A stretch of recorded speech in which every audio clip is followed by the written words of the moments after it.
মির্জা ফখরুল কইছে জনগণ গণভোট বুঝে না, সনদও বুঝে না।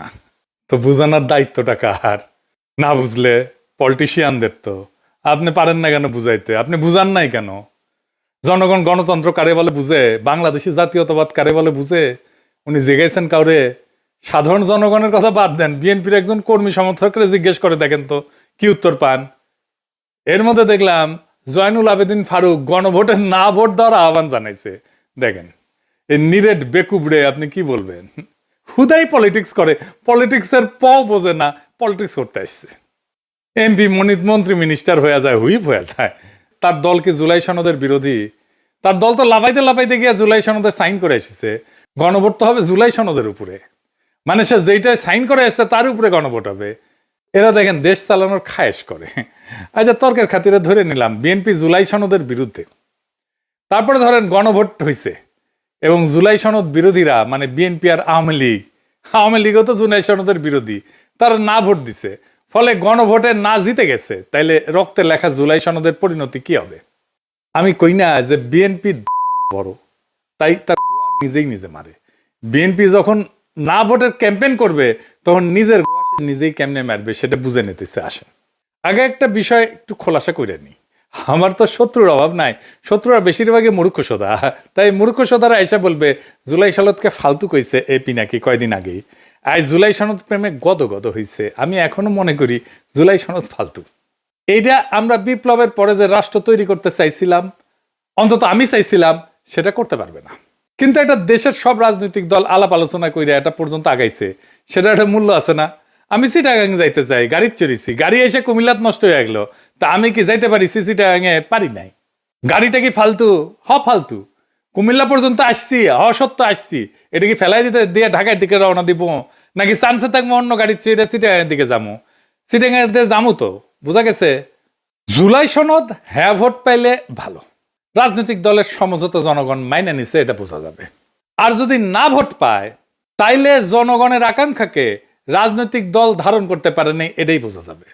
বিষয়টা একটু জটিল মনে হইতেছে, আমরা একটু গভীরে গিয়ে আলাপ করব। আসেন আল্লাহর নামে শুরু করি। অনেক এখন কইতেছে গণভোটে না জয়ী হইলে আমরা কি 2024-এর 5ই আগস্টের আগে ফিরে যাব? না, যাব না। কেন যাব না সেটা বুঝতে হইলে একটা গভীর দার্শনিক আলাপে প্রবেশ করতে হবে। আবার ডরেন না, চেলচেলায় বুঝা যাবেন। এই বিষয়গুলো বোঝা দরকার আছে সবার। এটা না বুঝলে রাজনৈতিক দলগুলো সবসময় মাথায় কাঁঠাল ভেঙে খাবে আর ধুনফুন বুঝাবে, ওরা নিজেরাই বুঝে না। তো ইতিহাসকে, রাজনীতিকে, ঘটনাকে ব্যাখ্যা করতে শিখবেন, তাইলে মজা লাগবে। এরপরে কখনো পিনাকির ভিডিও যদি নাও আসে তাইলে নিজে নিজে পথ চিনে নিতে পারবেন। এটাতেই বুঝবেন কেন হাসিনা বা আওয়ামী লীগের প্রত্যাবর্তন আর সম্ভব না। এই দার্শনিক আলোচনায় বুঝবেন কেন বাংলাদেশ আর কখনো পাকিস্তান হবে না, এটাও বুঝবেন। কেন বাংলাদেশকে আর কখনো পদানত করতে পারবে না ইন্ডিয়া, এটাও বুঝবেন। আসেন এই আলাপে ঢুকি। 2024 বলেন, 1971 বলেন, বা ফরাসি বিপ্লব বলেন, এগুলো বুঝতে হলে আমাদের একজন ফরাসি দার্শনিক আলাবাদিউরের শরণাপন্ন হইতে হবে, নাইলে আমরা কখনো 2024 বুঝবো না। আর সারাক্ষণ আতঙ্কে থাকবো এই হাসিনা বোধহয় চট করে ঢুকে গেল, আবার ফেজিবাদ ফিরে আসলো নাকি। উনি জন্ম নিয়েছিলেন 1937 সালে, আমার চাইতে 30 বছরের বড়। একজন ফরাসি দার্শনিক, সাহিত্যিক, নাট্যকার, রাজনৈতিক চিন্তাবিদ, একসাথে মেলা কিছু, একই অঙ্গে অনেক রূপ। এলাবাদিও জনগণের জীবনের সেই মুহূর্তগুলোকে বুঝতে চান, বোঝাইতে চান যেখানে পুরনো নিয়ম ভেঙে পড়ে এবং নতুন সত্য জন্ম নেয়। আমাদের জন্য খুবই প্রাসঙ্গিক। তিনি মনে করেন সত্য নির্দিষ্ট ঘটনার মাধ্যমে প্রকাশিত হয় এবং মানুষ সেই সত্যর মাধ্যমে নতুন পরিচয় তৈরি করে। তার মূল দার্শনিক অবদানগুলোর মধ্যে একটা হইতেছে ইভেন্ট থিওরি। এরই ওনার সবচেয়ে বড় অবদান। তিনি বলেন যে সমাজ সাধারণত স্থিতিশীল অবস্থায় থাকে, এটাতে উনি বলছেন বিইং। হাসিনার আমলে যখন সবাই মনে করতেছিল আর কিছু হবে না, হাসিনা না মরা পর্যন্ত ক্ষমতায় থাকবে, সেইটা হইতেছে বিইং। কিন্তু হঠাৎ কিছু মুহূর্ত আসে যখন আগে সব নিয়ম ভেঙে যায়, এটাকে বলেন উনি ইভেন্ট, এবং নতুন সত্য তৈরি হয়। আর যারা সেই সত্যকে ধারণ করে তারা হয়ে ওঠে সাবজেক্ট। চারটা ধারণা: বিইং, ইভেন্ট, ট্রুথ, সাবজেক্ট। এটাই উনার দর্শনের কেন্দ্র। কঠিন লাগতেছে? লাগারই কথা, আমারও কঠিন লাগেছিল, বুঝতে মেলা সময় গেছে। আচ্ছা, আরো একটু বুঝাই বলতেছি। হ্যাঁ, বিইং বা অস্তিত্ব বা স্থিতাবস্থা, এটা বলতে বোঝায় যে যে অবস্থায় সবকিছু চলতে থাকে সেখানে নিয়ম অভ্যাস রীতি ক্ষমতা সব স্থির হয়ে থাকে, সেখানে সত্য প্রকাশ পায় না, সেখানে মানুষ নিজেদের গভীর সম্ভাবনাকে চেনে না। আমরা কি করতে পারি, আমাদের পক্ষে কি করা সম্ভব, মানুষ বুঝতে পারে না। যেমন হাসিনার শাসন যে টিকবে না, এটা অনেকে বুঝতে পারে নাই, এটি স্থিতাবস্থা। এটা যারা দেখতে পারে, যারা বলে হাসিনা টিকবে না, তারা তাদেরকে উপহাস করছে। এইটাকে স্বাভাবিক চলমান অবস্থা বলে, যেখানে পৃথিবী যেমন আছে তেমনই থাকবে। এই অবস্থায় মানুষ এবং সমাজ নিজেদের সীমাবদ্ধতা আর শক্তি নিয়ে সচেতন না, তার মধ্যে পরিবর্তনের কোনো আকাঙ্ক্ষা জাগে না, শুধু চলিচ্ছে চলিচ্ছে আর চলিচ্ছে। তার মানে বিইং হইতেছে স্থির অভ্যস্ত নিয়ম মাফিক অস্তিত্ব।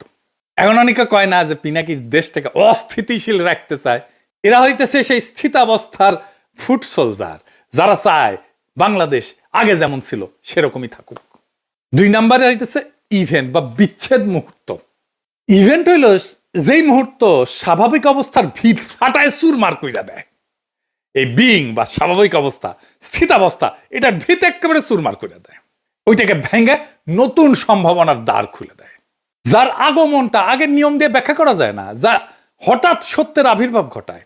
তাই ইভেন্ট আসলে একটা বিচ্ছেদ, এটাকে উনি বলছেন রাপসার, ভেঙে পড়ে, যেখানে পৃথিবী আগের মতো থাকে না, বাংলাদেশ আগের মতো নাই 2024-এর অগাস্ট বিপ্লবের পরে। এই ইভেন্টে হঠাৎ সত্যের উদ্ভব ঘটায়, পুরানো নিয়ম থেকে বিচ্ছেদ ঘটায়। 2024 সেই ইভেন্ট, সেই রাপসার, সময়ের গর্ভ থেকে চিৎকার করে রক্তস্নাত হয়ে জন্ম নেওয়া নতুন সময়। এরপরে আসে ট্রুথ। এই ট্রুথ মানে সত্য না, এই ট্রুথ হইল ইভেন্ট থেকে জন্ম নেওয়া এক নতুন সম্ভাবনা, এক নতুন নীতি, এক নতুন দিশা, যা সেই স্থিতাবস্থার পুরনো নিয়মকে চ্যালেঞ্জ করে, যা ধীরে ধীরে বাস্তবতাকে পরিবর্তন করতে পারে। তার মানে ট্রুথ একটা পথ, যা ইভেন্টের ভিতর থেকে উঠে আসে এবং ধীরে ধীরে পৃথিবীকে নতুনভাবে প্রকাশ করে। ট্রুথ হইতেছে ইভেন্ট থেকে জন্ম নেওয়া এক নতুন সম্ভাবনার পথ। এরপরে আসে সাবজেক্ট। সাবজেক্ট হইতেছে সেই ট্রুথ বা সেই সত্যের ধারক, মানুষ, জনতা। বাদিউ বলেন যে মানুষ জন্মগতভাবে সাবজেক্ট না, সাবজেক্ট হয়ে উঠতে হয়। ইভেন্টের সত্যকে গ্রহণ কইরা ট্রুথের প্রতি বিশ্বস্ত থেকে নতুন পথকে রক্ষা এবং এগিয়ে নিয়ে পুরনো বিইং এ ফিরে না যাওয়াটাই হইতেছে সাবজেক্টের কাজ। এই সাবজেক্ট ট্রুথের বাহক, বাংলাদেশের মানুষ এই সাবজেক্ট। এখন তার ভিতরে একটা নতুন চেতনার উন্মেষ হইছে ইভেন্টের ফলে, তার ভেতরে একটা সত্য জায়গা উঠছে, সে জিনিসের সম্ভাবনা জানে, সে এই ইভেন্টের বিপ্লবের সত্যকে ধারণ করে এবং তার ভিতর দিয়ে নতুন বাস্তবতা তৈরি করার চেষ্টা করে। সাবজেক্ট সবসময় ইভেন্টের সত্যকে নিজের দায়িত্ব হিসেবে গ্রহণ করে। 4টা ধারণা সম্পর্কে আবারও এডিটর সাহেব পাশে লিখে দেন। অস্তিত্ব বা বিইং, যে অবস্থায় আমরা চুপচাপ চলি। 2 নাম্বার ইভেন্ট, যা সেই অবস্থায় ফাটল ধরায়, রাপচার ঘটায়, ভেঙ্গে ফেলে, যা বিপ্লব 2024-এর। ট্রুথ, যে নতুন দিশা সেই রাপচার থেকে, ইভেন্ট থেকে জন্মায়। সাবজেক্ট, যে মানুষ সেই নতুন দিশাকে ধারণ করে আগায় যায়। এক বাক্যে যদি বুঝায় বলি, অস্তিত্বের নীরব স্থবিরতার মধ্যে হঠাৎ ঘটে যাওয়া বিপ্লব থেকে যে নতুন সত্য জন্ম নেয় এবং যে জনগোষ্ঠী সেই সত্যের প্রতি বিশ্বস্ত থাকে, সেই পরিণত হয় সাবজেক্টে। তাহলে জুলাই সনদের নৈতিক ভিত্তি কি, ইভেন্ট নাকি ভোট? বাংলাদেশ একটা নতুন কালপর্বে প্রবেশ করছে, সেখানে জুলাই সনদ উত্থিত হয়েছে বিপ্লব থেকে, ইভেন্ট থেকে। তাই জুলাই সনদ গণভোটে হাইরা গেলেও তার বৈধতা হারায় না। জুলাই সনদ হইতেছে জনগণের উত্থানে জন্ম নেওয়া নতুন ভিত্তিনীতি। এটা ভোটে জেতা দিয়ে তৈরি হয় না। এই ভিত্তিনীতি তৈরি হয় ঐতিহাসিক ঘটনাবলী, উত্থান, জনক্ষমতা, সামাজিক রূপান্তর এবং সম্মিলিত দাবির ভিত্তিতে। বিএনপি বলে না সংসদে যে সবকিছু ঠিক করব, ভোটে সবকিছু ঠিক হবে না। ভিত্তিনীতি তৈরি হয় বিপ্লবে, অভ্যুত্থানে, জনগণের আকাঙ্ক্ষায়, গণ আকাঙ্ক্ষায়, ভোটে না। জুলাই সনদ ঐতিহাসিকভাবে জন্ম নেওয়া নতুন ভিত্তি চুক্তি। ভোট তার বৈধতা বাড়াইতে পারে বা কমাইতে পারে, কিন্তু বাতিল করতে পারে না। জুলাই সনদ কোনো দলীয় প্রতিশ্রুতি না যে ভোটে হারলে বাতিল হয়ে যাবে। এটা হইল বর্ষা বিপ্লবের রাজনৈতিক ফল, জনসম্মতির উপরে লেখা দলিল, 25টা রাজনৈতিক শক্তির সই করা কাঠামো, ইতিহাসে জন্ম নেওয়া নতুন ভিত্তি। এইটা এক্সট্রা কনস্টিটিউশনাল সত্য মুহূর্ত। এইগুলোর কারণে জুলাই সনদ একটা ভিত্তিনীতি অস্থায়ী হইতে পারে, এটা গণভোটে স্থায়ী হবে। আর যদি গণভোটে না ভোট পায়, তারপরেও একটা নতুন সত্য উত্থিত হবে, সেটা আমরা আসব। এইবার আসেন আরেকটা বিষয় দিয়ে একটু এটা বুঝে দেখি। আরেকজন দার্শনিকের আলোচনা একটু বুঝে দেখবো। এখন কইবে আমার ক্ষুদ্র ভাতার বগিনা আজকে দর্শন দিয়ে একেবারে মাগামাগি করে ফেলছে, মাথার উপর দিয়ে যাইতেছে না মাথার উপর দিয়ে। আমি জানি অনেকেই বুঝতেছেন। আসেন আর একটা বিষয় বুঝে দেখি, সেটা বৈধতা, জনবৈধতা। ভোট নিয়ে চিল্লাইতেছে না বিএনপি, এইটার বিরুদ্ধে তো তত্ত্ব দাঁড় করাইতে হবে, দার্শনিক বোঝাপড়া পরিষ্কার করতে হবে। আসেন সেটা বুঝে দেখি। কার্ল স্মিথ বলে একজন জার্মান দার্শনিক ছিলেন। ওনার সবচেয়ে বিখ্যাত ধারণা বা বিখ্যাত উক্তি হইতেছে, sovereign is he who decide the exception. ইংরেজি যেহেতু কইছে ঠিকই কইছে, তাই না? মানে যে ক্ষমতা সংকট পরিস্থিতিতে, মানে এক্সেপশন বলতে উনি সংকট পরিস্থিতি বলছে, তাই বলতেছেন উনি যে ক্ষমতা সংকট পরিস্থিতিতে চূড়ান্ত সিদ্ধান্ত নেয় সেটাই প্রকৃত সার্বভৌম ক্ষমতা। আর একটু বুঝে দেখি, খুব চমৎকার একটা বিষয়। কিন্তু সংবিধান ভেতরে নিয়ম সাধারণ সময় চলে, কিন্তু সংকট এলে সংবিধান কাজ করে না, নিয়ম কাজ করে না, সিদ্ধান্তই রাজনীতিকে নির্ধারণ করে। সেই সংকটময় মুহূর্তে নেওয়া সিদ্ধান্তই সংবিধানের গভীর দুর্বলতা এবং সীমা উন্মোচিত করে। এটাই স্মিথের ডিসিশনিজম বা সিদ্ধান্তমূলক তত্ত্ব। তাই যদি না ভোট পড়ে, তাইলে স্মিথের সেই ডিসিশনের মতোই সংবিধানের ভেতরে থাকা লুকানো দুর্বলতা, সীমা, দ্বন্দ্ব প্রকাশ করে দেবে। এটাকে বলা যেতে পারে সংবিধান যে ভুয়া সেটা উন্মোচন করে দেবে। এই সংবিধানের ভুয়াত্ব সাধারণ সময় ঢাকা থাকে, না জিতলে সংবিধানের সেই অমীমাংসিত বিরোধগুলো উপরে উঠে আসবে, তার ভুয়াত্বগুলো উন্মোচিত হয়ে যাবে। কোন দ্বন্দ্বটা সামনে আসবে? জনগণ বনাম দলীয় এলিট, কনস্টিটিউয়েন্ট পাওয়ার বনাম কনস্টিটিউয়েট পাওয়ার, মানে জনসার্বভৌমত্ব বনাম দলীয় আধিপত্য, অতীতের সেন্ট্রালাইজ রাষ্ট্র বনাম জুলাই উত্থানের দাবি করা নতুন কাঠামো, সংবিধানের পুরনো ভাষা বনাম রাজনৈতিক বাস্তবতা। সংবিধান সাধারণ সময়কে নিজেকে সম্পূর্ণ দেখাইলেও স্মিথের মতে সংকটে তার আসল দুর্বলতা প্রকাশ পায়। আমাদের প্রিয় সলিমুল্লাহ খানের প্রিয় দার্শনিক আছে লাকা, উনি একটা কথা বলেন, জুইসাস বাংলায় সরাসরি মানে হইতেছে স্বাধীন, তীব্র, অপ্রতিরোধ আকাঙ্ক্ষা, নিজের অস্তিত্বের পরিপূর্ণতা নিষিদ্ধ বা দমন করা আনন্দ, ইচ্ছার মুক্তি, অতি নিয়ন্ত্রণের বিরুদ্ধে স্বাধীনতার বিস্ফোরণ। রাজনীতিতে জুইসাস বলতে বোঝানো হয় জনগণের নিজস্ব তীব্র ইচ্ছা শক্তি, দমন করা রাজনৈতিক আকাঙ্ক্ষার প্রকাশ, স্বাধীনতার অনুভূতি, রাষ্ট্রশক্তির উপরে নিজেদের নিজস্ব ক্ষমতার দাবি, যা কোনো দল, সংসদ, নিয়ম দিয়ে পুরোপুরি নিয়ন্ত্রণ করা যায় না। না ভোটের যদি জয় হয়, তাহলে জনগণের সেই তীব্র ইচ্ছা শক্তির জয় হবে, জুইসাসের জয় হবে। জনগণ না ভোট দেওয়ার অর্থ হচ্ছে আমি তোমার ঐক্যমত কমিশনে বসে লেখা সংস্কার কমিশন দিনা, অর্থাৎ জনগণ নিজেরাই সিদ্ধান্তের উৎস। জনগণের আকাঙ্ক্ষা আর দলীয় বোঝাপড়া এটা পৃথক। জনগণ সংবিধানের উপরে কনস্টিটিউয়েন্ট পাওয়ার হিসেবে, সার্বভৌম ক্ষমতা হিসেবে আত্মপ্রকাশ করবে না ভোটের মাধ্যমে। তাইলে হ্যাঁ ভোট দিলে জুলাই সনদ জনগণের ভোটে বৈধ হবে, না ভোট দিলে জনগণের ভোটে সংবিধানের সীমা উন্মোচিত হবে। সংবিধানের সীমা বিষয়টা আর একটু বুঝেনি, তাছাড়া বিষয়টা খুব স্পষ্টভাবে বোঝা যাইতেছে না। একই জিনিস বারবার আসতেছে, বলে বিরক্ত হয়ে না, এই বিষয়টা খুব গভীরভাবে আমাদের বুঝে থাকা দরকার। খুব জটিল বিষয়, কিন্তু এটা না বুঝলে আমাদের মাথায় কিন্তু সবসময় কাঁঠাল ভেঙে খাবে। সংবিধানের গভীর দুর্বলতা বা সীমা বলতে আসলে কি বোঝানো হয়? সংবিধান সবসময় দুইটা স্তরে কাজ করে। কনস্টিটিউয়েন্ট পাওয়ার, পাশে লিখে দেন এডিটর সাহেব, লেখা, নিয়ম, ধারা, প্রতিষ্ঠান। আর কনস্টিটিউয়েন্ট পাওয়ার, জনগণের মূল সার্বভৌম ক্ষমতা।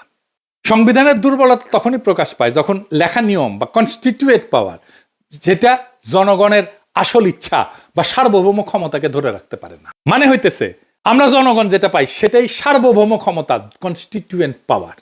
আর কনস্টিটিউয়েন্ট পাওয়ার সেটা হইতেছে এই জনগণের ইচ্ছা থেকে যেই ক্ষমতা সংবিধানের মাধ্যমে লিখিত হয়। বোঝা গেছে? আমার ইচ্ছাটা হচ্ছে সার্বভৌম ক্ষমতা, লেখালেখিটা হচ্ছে কনস্টিটিউয়েন্ট পাওয়ার। তার মানে সংবিধান যখন আমার জনগণের সার্বভৌম ইচ্ছাকে ধারণ করতে পারে না, ওখানে যেটা লেখা আছে আর জনগণের যেটা সার্বভৌম ইচ্ছা, সেই দুটো এক না, তখনই এই ফাটল তৈরি হয়। এটি সীমা। সংবিধান অনেক সময় রাজনৈতিক বাস্তবতা ধরে রাখতে ব্যর্থ হয়। কখন? যখন রাষ্ট্রযন্ত্র বদলায়, জনগণের রাজনৈতিক আকাঙ্ক্ষা বদলায়, আন্দোলন বা বিপ্লব হয়, পুরনো দল, পুরনো রাষ্ট্র কাঠামো যখন ভেঙে পড়ে, নতুন বৈধতা চায় যখন জনগণ, তখন সংবিধানে পুরনো লেখা সেই নতুন বাস্তবতাকে ধারণ করতে পারে না। এই অক্ষমতা একটা গভীর দুর্বলতা সংবিধানের। সংবিধান কেবল নিয়ম বলে, কিন্তু সংকটে কাজ করার ভাষা থাকে না তার। স্মিথের ভাষায় নিয়ম শুধু স্বাভাবিক সময়ের জন্য, সংকটে সে অক্ষম। নিয়ম স্বাভাবিক সময়ের জন্য, সংকটে সে অক্ষম। সংবিধান স্বাভাবিক সময়ের জন্য, সংকটে সংবিধান না, জনগণের সার্বভৌম ইচ্ছা। তখন সিদ্ধান্ত রাজনীতির আসল চেহারা দেখায়।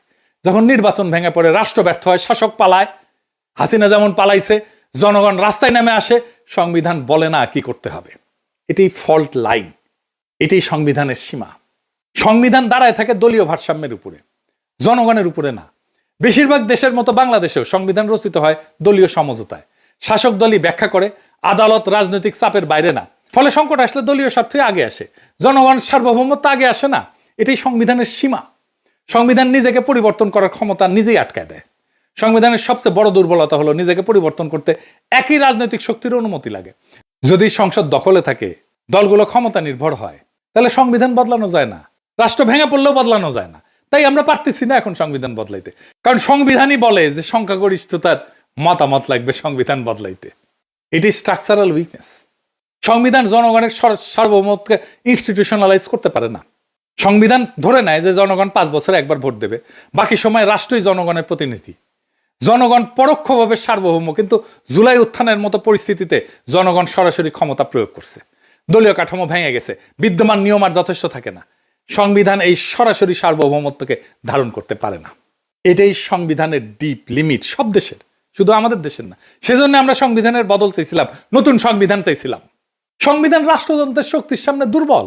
সংবিধানে লেখা থাকে নাগরিক অধিকার, আইনের শাসন, স্বাধীন নির্বাচন। হয়েছে? সংবিধান তো ছিল, হাসিনার আমলে হয়েছে?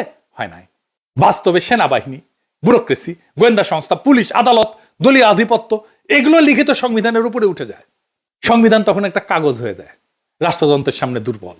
সংবিধান তো আমাদের অধিকারকে রক্ষা করতে পারেনি, সংবিধান তো ফ্যাসিবাদকে আটকাইতে পারেনি। তাই বর্ষা বিপ্লবের মধ্যে দিয়ে নতুন যে গণচুক্তি হয়েছে, সেটা স্বীকৃতি দিতে পারে না। এই জন্যই জনগণকে নতুন চুক্তি লিখতে হয়, নতুন সংবিধান লিখতে হয়। এটাই কনস্টিটিউয়েন্ট পাওয়ার। তাই গণভোটে যদি হ্যাঁ পড়ে, মানে জনগণ সনদের প্রস্তাবগুলো সরাসরি অনুমোদন করছে, এটা সনদের পপুলার ম্যান্ডেট তৈরি করবে। সনদ তখন মুভমেন্ট ডকুমেন্ট থেকে জন অনুমোদিত একটা রোড ম্যাপে পরিণত হবে। দলগুলোর উপরে সনদ বাস্তবায়নের নৈতিক রাজনৈতিক বাধ্যবাধকতা তৈরি হবে। সনদ তখন ভবিষ্যৎ সংবিধান সংশোধনের একটা ঐক্যমতের একটা ভিত্তি হয়ে দাঁড়াবে। এডিটর সাহেব লিখে দেন, হ্যাঁ ভোট সনদকে বৈধ এবং জনপ্রতিনিধিত্বমূলক দলিল হিসাবে গ্রহণ করবে। আর না হইলে জনগণের কনস্টিটিউয়েন্ট পাওয়ার প্রকাশ হবে, যেটা সবচেয়ে গুরুত্বপূর্ণ। না জেতা মানে সনদ বাতিল না। জনগণ বলছে আমি সার্বভৌম, আমি ঠিক করব। আমরা কাগজ তৈরি করিনি, আমরা চাই নিজেরাই ভবিষ্যতের নিয়ম নির্ধারণ করতে। জনগণ বলছে দলীয় প্যাকেজ না, আমরা নিজেরাই সংবিধানের ভিত্তি চুক্তি লিখব। এটাই হইল কনস্টিটিউয়েন্ট পাওয়ারের ঘোষণা, যেই ক্ষমতা দিয়া নতুন সংবিধান লেখা হয়। না মানে জনগণ বিদ্যমান সনদকে ছাড়াই যায় নিজেদের হাতে সংবিধান রচনার কাজ হাতে নিতে চায়। তাই হ্যাঁ হোক বা না হোক, কোনো ফলই এই জাতিকে হাসিনার ফ্যাসিবাদের পুরনো অন্ধকারে ফেরত নিয়ে যাবে না। কারণ এই গণভোট দলীয় স্বার্থের খেলা না, এটা জনগণের সার্বভৌম ক্ষমতার ঘোষণা। হ্যাঁ জিতলে সনদ পাবে বৈধতা, আর না জিতলে বোঝা যাবে বাংলার মানুষ দলীয় স্ক্রিপ্ট মানে না। তারা নিজেরাই নিজেদের ভবিষ্যৎ এবং সংবিধান লেখার দায়িত্ব নিতে চায়। গণভোটের ফল যাই হোক, এটা একটাই সত্য প্রকাশ করে, রাষ্ট্র আর দলের না, জনগণের। এটাই বর্ষা বিপ্লবের বিজয়, এটাই ছাত্র জনতার বিপ্লবের বিজয়, এটাই 2024-এর বিপ্লবের বিজয়। ইনকিলাব জিন্দাবাদ।